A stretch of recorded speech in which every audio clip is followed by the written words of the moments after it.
भयाचे सगळे आरोपी अटक पाहिजेत आणि त्यांच्यावर कठोर कारवाई पाहिजे.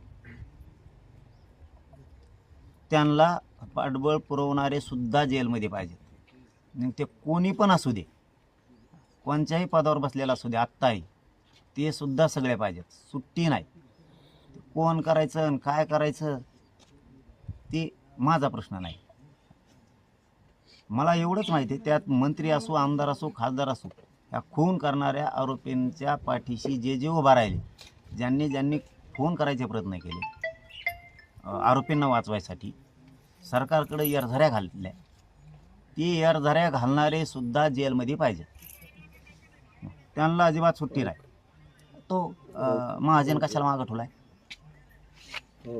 त्याला कसं काय बडतर्फ केलं नाही? आणखी याच्यात आणखीन 4-2 पोलीस आहेत, तेही का नाही घेतले? ते आरोपी कुठे गेले? ते मुख्य आरोपी 2-4